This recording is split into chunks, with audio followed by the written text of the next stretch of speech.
अस्सलाम वालेकुम नाज़रीन, मैं हूं आपकी मेज़बान डॉक्टर बीरा बाबर और इस वक्त हम मौजूद हैं कासिम अली शाह फाउंडेशन पर। यहाँ पर आप हमेशा से ही जानते हैं कि कासिम अली शाह फाउंडेशन से हमेशा खैर की बात आप तक ज़रूर पहुँचती है और आज हम जिस मौजू पर बात करने जा रहे हैं वो बड़ा अहम है। बहुत सारे लोग, मेरा ख्याल है हर मुसलमान का एक ख्वाब होता है कि वो हज करने जाए और हज करने के साथ साथ अगर आपको ऐसी सहूलियात मिल जाएं कि आपके हज में कहीं ना कहीं पर आपको छोटी छोटी आसानियों से आपके हज का सफ़र जो है आपको हमेशा याद रहे, तो आप ऐसे पैकेजेस को या ऐसे लोगों को कभी भी भूल नहीं पाते हैं। और इस साल माशाल्लाह कासिम अली शाह साहब ने भी हज की जो सादत है हासिल की है और वो कारवाने अशरफिया के थ्रू उन्होंने अपना प्रीमियम जो हज है वो बुक किया था फैमिली के साथ। शाह साहब की अपनी एक बड़ी खूबसूरत यादें हैं, वो भी हम जानेंगे कि उनका सफ़र कैसा रहा, कारवाने अशरफिया के साथ उनका कैसा एक्सपीरियंस रहा। कारवाने अशरफिया के चीफ एग्जीक्यूटिव भी हमारे साथ मौजूद हैं, उनसे मिलवाने से पहले शाह साहब को वेलकम करते हैं। अस्सलाम वालेकुम शाह साहब, कैसे हैं आप? अस्सलाम डॉक्टर साहब, आप बहुत बहुत शुक्रिया।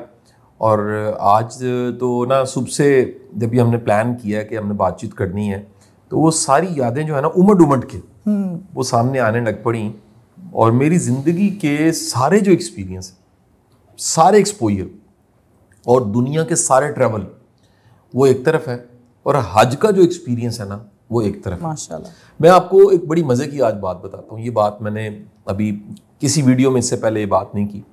मेरे कई जो दोस्त थे ना जी, वो कहा करते थे कि शाह साहब आप एक हज करेंगे उसके बाद आप हज नहीं करेंगे। मैं कहता था जी क्यों, मतलब इसकी मुझे वजह नहीं समझ आती थी।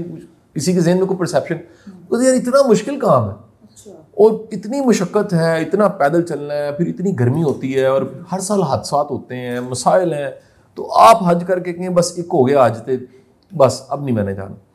मेरे एक दोस्त ऐसे हैं जिनका जो हज के हवाले से इसी मौजू को सामने रखते हुए ये कहना था कि शाह जी आप हज करके आएंगे और जिस दिन जहाज़ जो है ना वापस पाकिस्तान की सरजमीन को टायर टच करेंगे, आपकी सबसे बड़ी ख्वाहिश ही होगी कि मैं उड़ के दोबारा जाके हज करूँ। जो दोस्त का नाम भी बताया चलूँ, आजकल तो बड़े मारूफ हैं और बड़े कमाल के सिविल सर्वेंट हैं, उस्मान ताहिर जब्बा साहब। आजकल डिप्टी कमिश्नर हैं मुजफ्फरगढ़ के और बड़े बहादुर और बड़े गैर मामूली किस्म के इंसान हैं जी। इस हज में वो भी शामिल थे, वो गवर्नमेंट के हज की तरफ थे और उनके वालिद साहब साथ थे और उनके साथ मेरी वहाँ मुलाकात हुई। तो ये जुमला उनका था, उनकी बात सच साबित। अच्छा। उन्होंने कहा जी आपको जो एक सेल्फ प्यूरिफिकेशन का जो एक्सपीरियंस होना है वो एक्सपीरियंस आप दुनिया की कोई क्लास पढ़ लें, कोई काम कर लें, आपको हज करके ही समझ आनी है कि ये जो 5 जो फ़राइज़ हैं उसमें से जो हज का फरीज़ा है वो कितना इम्पॉर्टेंट है और कितना ज़बरदस्त है एक मुसलमान को मोमिन बनाने में। बेशक, सुभान अल्लाह, बिल्कुल ऐसा ही है। और शाह साहब के इस खूबसूरत हज की जर्नी के पीछे कारवाने अशरफिया भी कहीं पर बहुत सारा क्रेडिट लेता है और मोहम्मद सदाकत साहब हमारे साथ मौजूद हैं। अस्सलाम वालेकुम, कैसे हैं आप? जी वेलकम, थैंक यू। बहुत शुक्रिया आपका, आपने यहाँ पर आकर बहुत अच्छा किया और जो अवेयरनेस हम लोगों तक पहुँचाना चाह रहे हैं उसका एक बहुत बड़ा ज़रिया कासिम अली शाह फाउंडेशन ज़रूर बनेगी कारवाने अशरफिया की तरफ से। सबसे पहले तो मैं यही पूछना चाहूँगी, अभी हर इंसान यही सोच रहा होगा कारवाने अशरफिया क्या है, क्या सर्विसेज दे रहे होते हैं, किस तरह से आप लोग टाइटल करते हैं प्रीमियम हज को? बिस्मिल्लाहिर्रहमानिर्रहीम, बहुत शुक्रिया। असल में जैसे पहले शाह साहब ने बात की, ये हज जो है ना ये टोटली एक डिफरेंट एक्सपीरियंस है। मैं कल भी शाह साहब से ये बात कर रहा था कि जो पहला हज है इसमें तो आपको एक्सपेरिमेंट हो रहे होते हैं, आपको आइडिया नहीं होता कि आपके साथ हो क्या रहा होता है। जब आप दूसरा हज करते हो तो फिर आप ये कंपैरिजन कर सकते हैं, या जब हज से वापस आ जाते हैं तो फिर अपने दोस्तों में, अपनी फैमिली में आप ये कंपैरिजन करते हैं कि आप हज पे थे तो आपका एक्सपीरियंस कैसा रहा या आप कैसे डील करते हैं। अब 2-3 सालों से, खास कोविड के बाद खासकर, हज टोटली सिस्टम चेंज हो गया। अब शार्ट हज की तरफ लोगों की तवज्जो बहुत ज़्यादा हो गई है। मैं अगर एग्जांपल दूँ तो 10 साल पहले ये बड़ा अजीब सा लगता था कि 10 डेज़ के लिए या 9 डेज़ के लिए लोग हज पे जा रहे हैं, या 12 डेज़ के लिए, 14 डेज़ के लिए जा रहे हैं। अब अगर मैं अपनी बात करूँ तो मैं 70% लोग 10 डेज़ और 12 डेज़ में होते हैं। लास्ट ईयर भी शाह साहब भी थे, 13 डेज का था। 13 डेज का था। और मैं ये भी समझता हूँ कि कई ऐसे हमारे साथ लोग थे ओवरसीज़ में जो हज करने के बाद चाहते थे कि हम वापस चले जाएं। हज हो गया 10 दिन, हज तो 5 दिन में हो जाता है। तो ये अब लेकिन इसके लिए जो सऊदी गवर्नमेंट ने प्लेटफॉर्म मुहैया किया, मैं समझता हूँ वो सबसे बड़ी बात है कि उन्होंने सहूलियात को इतना आसान बना दिया हमारे लिए कि हम उसको फैसिलिटेट करने के लिए हम उस पर, जैसे मिसाल के तौर पर मदीना से मक्का अगर हम ट्रैवल करते हैं या मक्का से मदीना करते हैं तो 5 साल पहले हम पाबंद थे बस भी सफ़र करने के। अब हम बाई ट्रेन सफ़र कर सकते हैं, प्राइवेट गाड़ी पे सफ़र कर सकते हैं। तो वो शॉर्ट टाइम में हम मक्का मदीना के ये सफ़र सारे आसानी से हम तय कर लेते हैं और हम इतना जल्दी उन मंजिल को पहुंच जाते हैं कि हमें फील नहीं होता कि हम ज़्यादा दिन के लिए हज पे आए। अच्छा, एक चीज़ मैं ज़रूर पूछना चाहूँगी कि हर साल हज की एक डेडलाइन आती है कि कब तक आप अपनी डॉक्यूमेंट्स और ये सारी चीज़ें जो है मुकम्मल कर सकते हैं। इस साल की डेडलाइन क्या है और क्या हर साल की तरह ये एक्सटेंड होने की अभी भी कोई तवक्कुआत हैं? मैं समझता हूँ पिछले साल भी पाकिस्तान से ऑलमोस्ट 60-65,000 लोग हज पे नहीं जा सके और सिर्फ डेडलाइन की वजह से नहीं जा सके। क्योंकि सऊदी गवर्नमेंट ने जो टाइमलाइन दी थी हमें उस टाइमलाइन को फॉलो करना चाहिए था और उसमें अनसर्टन रीजंस आए, उसको फॉलो नहीं कर सके। तो ऑलमोस्ट 60-65,000 लोग हज पे नहीं जा सके। इस साल भी जो सऊदी गवर्नमेंट की डेडलाइंस हैं और हमारी वजारत मज़हब उमूर की, हमें उसको फॉलो करना चाहिए। और मैं समझता हूँ जो उस डेडलाइन से रह जाएंगे तो वो लोग हज पे नहीं जा सकेंगे। असल इशू क्या है? इशू ये है कि जो लोग हज पे जाते हैं उनका ये ख्याल है, ख़ासकर जो पाकिस्तान से जो हमारे साथ कारोबारी फैमिलीज़ या तबका जाता है, वो समझते हैं कि हज इस साल हज 26 मई को है तो हम अक्टूबर में या सितंबर में हज की 100% पेमेंट कर दें, 100% इसको कैसे क्लोज कर दें। पिछले सालों में तो ये एक्सपीरियंस नहीं होता था। जो पिछले सालों में एक्सपीरियंस था, रमज़ान से पहले या रमज़ान के बाद हज की बुकिंग होती थी, 2 महीने बाद हज पे चले जाते थे।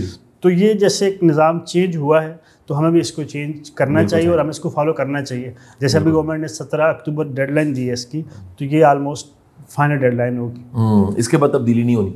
अच्छा, मैं ना एक चीज़ ऐड करता जाऊँ, पिछले साल भी ऐसा हुआ है कि हमारे जो लोकल सारे, ऑब्वियसली एक काम है, जिम्मेदारी अल्लाह ने सादत दी है कितने ग्रुप्स को, बड़े लोग टाइमली एप्लीकेशंस को ही सही तरह नहीं पहुँचा सके। बड़ी दुनिया ने पैसा ले लिया और आगे उस सिस्टम को फॉलो नहीं किया। वो इंतज़ार कर रहे थे हमारी जो गवर्नमेंट है वो रिक्वेस्ट करेगी सऊदीया की गवर्नमेंट से और मसले हल हो जाएंगे, और फॉल्ट अपना था। तो इस दफ़ा तो वैसे भी कोटा सुना कम हो रहा है जी, कम प्राइवेट का कम हुआ है, प्राइवेट का कोटा कम हो रहा है। एक चीज़ और वाज़ह करता जाऊँ कि ये जो डॉक्टर साहब परसेप्शन है कि हज बड़ा मुश्किल है, मैं आपको एक बात बड़े वसूख से कह रहा हूँ, सब सुनने वाले जिन्होंने हज किया है वो मेरी इस बात को सुनने के बाद सेकंड करेंगे। आपकी ज़िंदगी की सारी तकलीफ़ें जो आपने उठाई होती हैं और बड़े ऐसे काम हैं जिनके नतीजे को नहीं आते, यानी मेहनतें ज़ाया चली जाती हैं, अच्छा उन पे पछतावा आपको कोई नहीं होता। बड़े आप गुनाहों के पीछे भागते हैं और कई गुनाह बेलज़्ज़त होते हैं, कुछ हासिल नहीं होता। गुनाह हो जाए तब भी गुनाह ही होता है। आप कह लीजिए बुरे मकसद में जो कामयाबी है वो गुनाह है। तो इतनी एफर्ट हमने की होती है बाज़ औक़ात अपनी ख्वाहिश नफ्स के लिए, उसको पूरा करने के लिए, अल्लाह के लिए ये चंद किलोमीटर चलना, ये गर्मी बर्दाश्त करना थोड़ी सी, और सब एक जैसे लिबास एहराम बांध के चंद दिन जो गुजार लेते हैं, तो इसका गिला शिकवा मुनासिब नहीं। मेरा ख्याल है कि ये बजाते खुद एक मैं समझता हूँ नाशुक्रापन है कि आपको अल्लाह ने सादत दी, अपने घर बुलाया, मेहमान बनाया, और आप बाद में मेहमान होते हुए मेज़बान का कहीं जाके गिला करें। तो ये गिला कभी करना ही नहीं चाहिए। मुझे तो बिल्कुल ऐसे लगता है, मैंने सारी ज़िंदगी के अपने स्टूडेंट लाइफ बड़ा पैदल चला हूँ मैं कॉलेज स्कूल जाने के लिए, और बड़ी मुशक्क़त की है ज़िंदगी में, बड़ी एफ़र्ट की काम कारोबार चलाने के लिए, बड़ी एफ़र्ट की चंद बच्चे पढ़ते थे उस इदारे को खड़ा करने के लिए, बड़ी एफ़र्ट की फाउंडेशन चलाने के लिए, बड़ी एफ़र्ट की घर बनाने के लिए, बड़ी एफ़र्ट की गाड़ी खरीदने के लिए।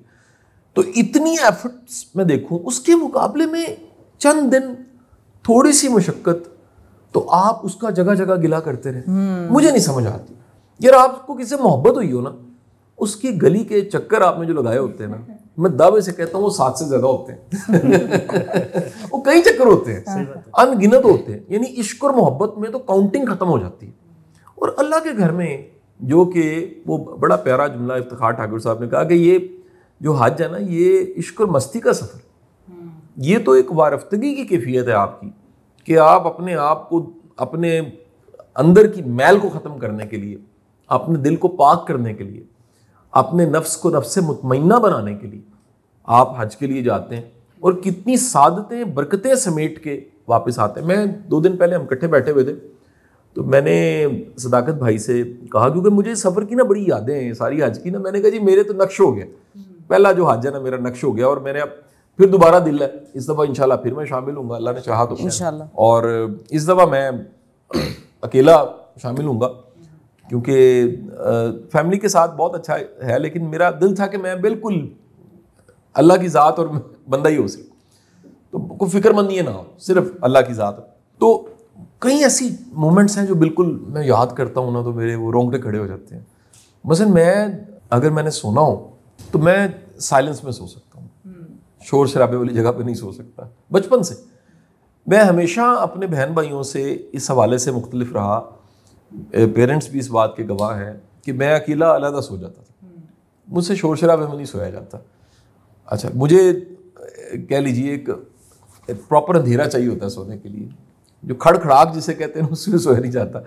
अच्छा, मैं जब जाने से पहले सोचता था कि ज़ुल्फ़ा की रात आएगी, मैं कैसे सोऊंगा, ओपन जगह होगी और नीचे ज़मीन पत्थर होंगे, और यकीन कीजिए वो रात जो वहाँ मैं जब सोया हूँ मुझे खबर नहीं थी, और इतनी सुकून की नींद, जब मैं फजर के टाइम पे उठा हूँ ना, अच्छा मेरी कोई ये नहीं हुआ कि बार बार आंख खुलती थी, मैं सोया हूँ तो फिर सो गया हूँ। मेरी जब आंख खुली है ना तो मुझे आफ्ताब भाई ने बताया, जो सदाकत भाई के छोटे भाई हैं और एक सॉफ्टवेयर हाउस पाकिस्तान का बड़ा एक लीडिंग सॉफ्टवेयर हाउस रन कर रहे हैं, बहुत बड़ी सक्सेस स्टोरी, उनके साथ हमने टीवी प्रोग्राम भी किया हुआ। उन्होंने बताया कि शाह साहब यहाँ से हज़ारों लोग गुजर के गए हैं इस जगह से, आपके इर्द गिर्द से, क्योंकि हम खुदा का करना ऐसी जगह पे हमने पड़ाव डाल लिया जो गुजरगाह थी, जहाँ से बड़े काफिले गुजरने थे, तो आपके ऊपर से इर्द गिर्द से कितनी दुनिया चली गई है, आपको होश ही नहीं थी। मैंने उठने के बाद का मैं कहा, आफ्ताब भाई मुझे जो सुकून की नींद यहाँ पर आई है, दुनिया के किसी 5 तारा होटल में, 36 मुल्क मैंने देख लिए हैं, किसी 5 तारा होटल में वो सुकून की नींद नहीं आई। सुभान अल्लाह। तो आप जो वो बरकतें समेट के आते हैं, वो जो सेल्फ प्योरिफिकेशन होती है, वो जो आपकी मैं मिटती है, वो जो आपका तवक्कुल खुदा बढ़ता है, फिर जो आपको एक जुर्रत अल्लाह देता है, तवक्कुल करने के बाद एक जुर्रत आती है कि मैं अकेला नहीं हूँ, मेरा वारिस है, मेरा रब मेरे साथ है। सही। तो वो हज से बड़ा कोई एक्सपीरियंस नहीं हो सकता। अच्छा, अब अगर हम बात करते हैं कारवान अशरफिया की, ए कैटेगरी में आप डिफ़ाइन करते हैं कि ए कैटेगरी के हज जो हैं वो पैकेजेस आप फराहम कर रहे होते हैं सार्फिन को, आप क्या डिफ्रेंशिएट करना चाहेंगे कि ए कैटेगरी किस तरह से मुख्तलिफ होती है बी कैटेगरी में, कहाँ कहाँ पर सहूलियात जो हैं वो आपका जो कारवान अशरफिया है वो ज़्यादा बेहतर दे रहा होता है? जैसे अभी शाह साहब बता रहे थे कि हज यानी आसान हो गया, इसमें ए कैटेगरी का यानी बड़ा रोल है, आपको जो सहूलियात हैं उनका बड़ा रोल है। मैं मिसाल के तौर पे इसमें हज में 4 कैटेगरीज हैं, ए बी सी डी। जो ए कैटेगरी है, एक तो हम इसको प्रॉपर्ली अल्हम्दुलिल्लाह पूरे ग्रुप को हमारा जो हम इसी के साथ करते हैं, ये जमरात के करीब होता है, बिल्कुल शुरू में जमरात के होता है। उसके बाद इसके जो खेमे होते हैं वो ए क्लास के होते हैं, वाशरूम इसमें प्राइवेट एक्स्ट्रा बने होते हैं, खाना इसमें बुफे होता है। मिना में ना गर्मी बहुत ज़्यादा होती है, खासकर 8 ज़िलहज्जा को 11 बजे 10 बजे के बाद बहुत ज़्यादा गर्मी हो जाती है, तो बाकायदा इसमें एयर कंडीशन सिस्टम बड़ा अच्छा होता है। फिर इसी तरह इसके अराफात में भी एक आम मकतब से, एक आम स्टैंडर्ड से इसकी डिफरेंस यही होता है। और उसमें फिर बेसिकली एक कैटेगरी के साथ उसमें फिर डेज़ भी इसमें आ जाते हैं। जैसे हम कम डेज़ के लिए एग्जांपल दे रहा हूँ मैं, अब इस साल में अभी तक जो बुकिंग कर रहा हूँ मेरे पास सबसे ज़्यादा इंक्वायरी 10 डेज़ की है। अच्छा जी, कि आप एक तो उसमें मैं भी सब 10 डेज़ एक तो उसमें हम ये करते हैं कि पहले मदीना जाते हैं लोग। अच्छा, ये बड़ा आसान समझते हैं लोग कि लाहौर कहीं से भी मदीना का अराइवल आसान होता है, आप एहराम में नहीं होते, आप मदीना शरीफ पहुँचते हैं, अपनी हाज़िरी देते हैं, रोज़ रियाज़ुल जन्नह में हाज़िरी देते हैं, वेरी नेक्स्ट डे या उससे अगले दिन हम मक्का के लिए करते हैं। तो मदीना से मक्का जो हम अरेंजमेंट कर रहे हैं वो भी बाई ट्रेन है, तो आप 2 घंटे में वो सफ़र आप तय कर लेते हैं, तो आसान हो जाता है। फिर हम मक्का उम्रा किया और हज आपने कंप्लीट होते ही आपकी वापसी हो जाती है। तो जैसे एक शॉर्ट डेज़ में कंप्लीट हज आपको मिल जाता है, मदीना हाज़िरी हो जाती है, तो इसकी रुझान ज़्यादा है। और फिर इसके बाद 12 डेज़ का है, फिर 17 डेज़ का 3 पैकेजेस हम करते हैं, और तीनों 5 स्टार के साथ, होटल्स 5 स्टार, ट्रांसपोर्ट प्राइवेट, खाना भी इसी तरह प्राइवेट, और जो अजीज़िया में हम होटल देते हैं वो भी अच्छा। फिर वहाँ से अब ये शाह साहब इस बात के गवाह हैं कि लोग इस बात को बड़ा घबराते हैं कि अजीज़िया से हरम आना जाना कैसे होता है। तो हम उसमें हमने गाड़ियाँ शटे पर रखी होती हैं, तो वो पर्सनलाइज यूज़ हो जाती है। मतलब जिससे मियाँ बीवी भी हरम जा रहे हैं तो इस इंतज़ार में नहीं होते कि आप बस पे हम बैठेंगे जी, अब आधे घंटे बाद बस पे समय पूरे नहीं, 3 लोग बैठे तो छोटी गाड़ियाँ होती हैं, स्टारिया और स्टारेक्स होती हैं, तो उस पर बैठते हैं और हरम चले जाते हैं, फिर वापसी की कोऑर्डिनेशन इस तरह। चूँकि मैं ये समझता हूँ कि जितना शार्ट हज होता है, जितने कम दिनों के लिए हमने जाना है, उसमें जितनी हरम के साथ आपकी एफिलिएशन, आपकी अटैचमेंट, जितना आप टाइम गुजार सकें, ख्वाहिश होती है कि लोग उसको मैक्सिमम टाइम हरम में गुजार लें, तो वो इसलिए ज़रूरी होता है इसके साथ। इसमें एयरलाइंस की भी चूँकि जब कोशिश हमारी होती है कि सऊदी लाइन इसमें करें, जो पाकिस्तान से हैं, जो ओवरसीज से लोग आते हैं, हम उनको फैसिलिटेट करते हैं। मैक्सिमम लोग टिकट्स खुद करते हैं, लेकिन हम उसको फैसिलिटेट करते हैं इसमें। अच्छा, मैं ना कुछ ऐड करना चाहूँगा, क्योंकि मेरा तो पर्सनल एक्सपीरियंस कारवान अशरफिया के साथ 3-4 चीज़ें बड़ी गैर मामूली हैं। देखिए, जो सर्विस देना है ना, बड़ा मुश्किल काम है। मैंने करके देखा है, मैंने इस्तीफ़ा दे दिया था। आज से चंद साल पहले मैं ना दोस्तों को लेके जाता था मुख्तलिफ ममालिक में। उज़्बेकिस्तान लेके गया पूरा जहाज़ भर के, 2 बार गया, तुर्की 2 बार गया, 156 लोगों को मैं मिस्र लेके चला गया। उसके बाद मैंने इस्तीफ़ा दे दिया। मैंने कहा जी ये काम मैं नहीं कर सकता। क्यों? गिले शिकवे शिकायतें सुनने के लिए आपको इतना बड़ा जिगरा चाहिए।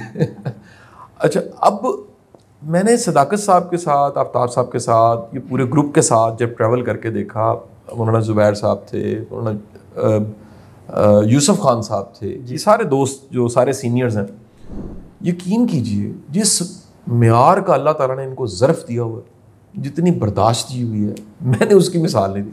मैंने कहा इनका डबल हज होता है। एक तो ये खुद हज करते हैं, दूसरा क्योंकि सर्विस देने वाला ना कभी भी सोसाइटी के अंदर ये मिजाज है, ये दुनिया भर में है, शायद ये नहीं पाकिस्तानी कोई मसला है, पूरी दुनिया में है। जब भी आपको सर्विस प्रोवाइड कर रहे होते हैं, लोग कहते हैं नहीं जी कहाँ चिट्टा है, काला है, काला है नहीं जी चिट्टा है, ये एक मिजाज है। तो एक थैंकलेस किस्म का भी एक काम है।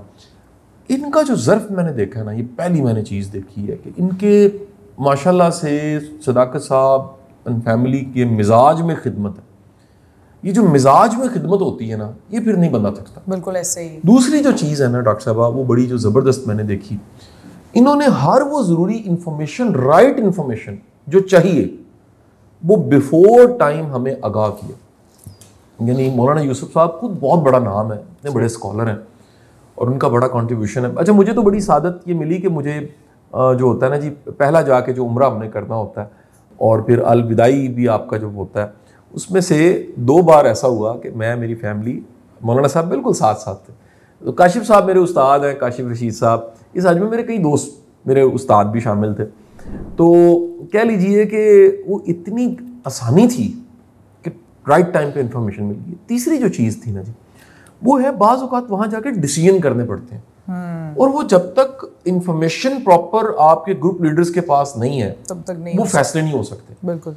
अगर वो फैसला थोड़ा सा गलत हो तो बहुत सी एनर्जी लग जाती है, बाज़ औक़ात थकावट हो जाती है, बाज़ औक़ात जो है वो कोई साथ चलने वाला बीमार है, उसकी सेहत अच्छी नहीं, सबको साथ लेके चलना, वो ये मैंने बाकी देखिए फूड सर्विसेज, खुला खाना है, आसानी है, लग्जरी है, ये अपनी जगह पे।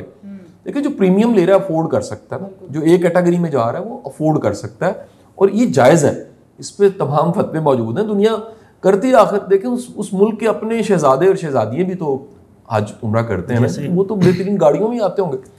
सो इसमें मैंने देखा है कि जो सर्विसेज कारवान अशरफिया दे रहा है उसकी मिसाल बड़ी कम मिलती है। बिल्कुल ऐसे ही है। अच्छा सदाकत साहब, इसमें मैं एक चीज़ ज़रूर पूछना चाहूँगी, अभी बहुत सारे जो हैं पॉलिसीज़ जो हैं चेंज हो गई हैं, उम्रा के लिए भी, हज के लिए भी बहुत सारी ऐसी बुकिंग्स हैं, टाइमलाइंस हैं कि आपको ऑनलाइन अपने स्मार्टफोन से जो है अपॉइंटमेंट लेनी पड़ती है और फिर आप कहीं पर जाकर कोई ज़ियारत कर सकते हैं। इस तरह से बहुत से मामलात हैं, उम्रा और हज दोनों में इस तरह से हैं। लेकिन हम देखते हैं कि पाकिस्तान से मेजॉरिटी जो है वो एजड लोग जा रहे होते हैं और सबके पास स्मार्टफोन्स की एक्सेस नहीं होती, ऑल्दो होती भी है, बट कई लोग पसंद ही नहीं करते, या बूढ़े माँ बाप होते हैं वो कोशिश करते हैं बटन्स वाला फ़ोन हो और बस फ़ोन आने जाने के लिए इस्तेमाल हो। तो उस सूरत में कारवान अशरफिया किस तरह से अपने कस्टमर्स को फैसिलिटेट करती है? एक तो मैं बस शाह साहब की बात की, एक जो इन्होंने की मैं उसको आगे बढ़ाता हूँ। मुझे ना 2-3 साल पहले ये बड़ा एक्सपीरियंस हो रहा था। मैं मौलाना यूसुफ खान साहब की बात कर रहा हूँ। हम हज पे होते थे तो हमें शरी